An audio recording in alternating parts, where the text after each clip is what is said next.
قیامت کی علامات صغرا اپنے عروج کی طرف بڑھتی جا رہی ہیں۔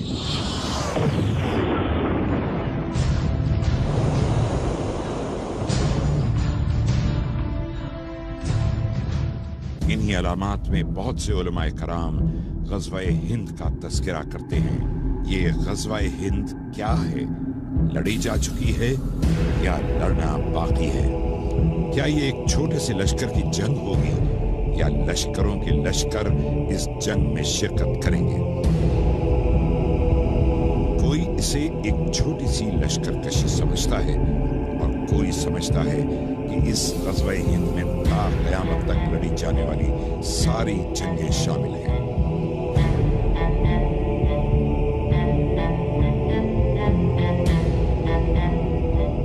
کسی نے کہا سرزمین ہند پر محمد بن قاسم اور سلطان محمود غزنوی کا چڑھائی کرنا بھی غزوہ ہند میں آتا ہے۔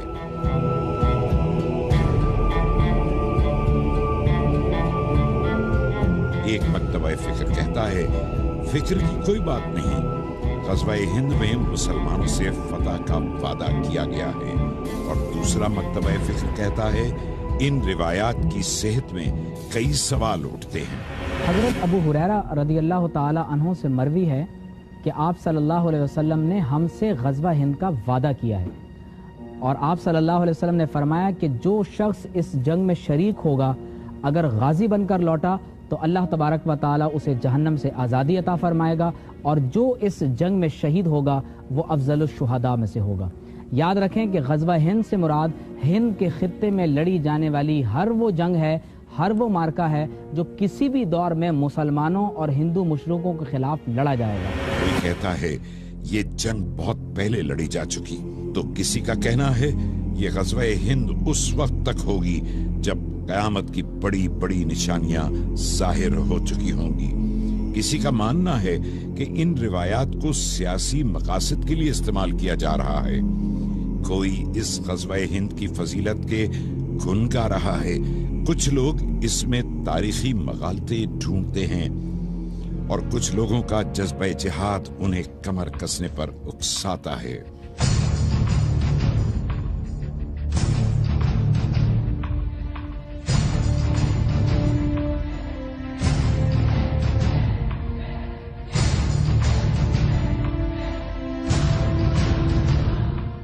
غزوہ ہند کی فضیلت کیا ہے اور یہ کس کس کے درمیان لڑی جائے گی، اس بارے میں ہم کچھ عرصے سے مباحث کے طوفان اٹھتے دیکھتے ہیں۔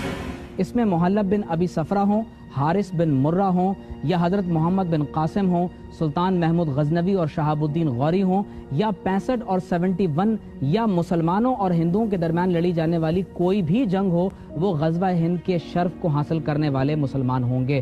لیکن یاد رہے کہ غزوہ ہند کا وہ اصل مارکا کہ جس کی بشارت حضور صلی اللہ علیہ وسلم نے عطا فرمائی ہے، وہ حضرت سیدنا امام مہدی علیہ السلام کے دور میں وقوع پذیر ہوگا۔ غزوہ ہند کی حقیقت کیا ہے اور اس میں کیا حکمت ہے، یہ جاننے کے لیے ہمیں پہلے ہندوستان کے بارے میں کچھ جاننا ہوگا، اور ہندوستان کی حقیقت جاننے سے پہلے ہمیں ہندو جوتشیوں کی پریشانی پر بھی غور کرنا ہوگا۔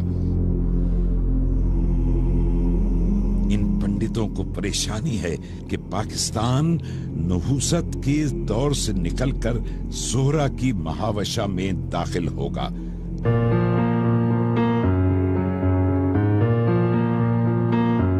اور پاکستان تاریخ کے سب سے بہترین دور میں داخل ہوگا۔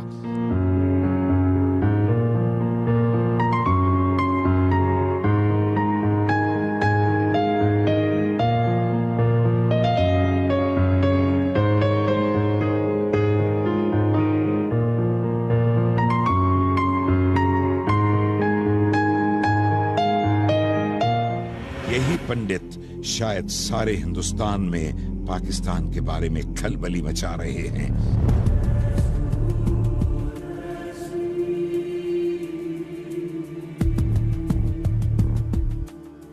یہ اللہ کا قانون ہے کہ جس قوم کو فاتح کرنا ہو اس کا خوف دشمن کے دلوں پر بٹھا دیتا ہے۔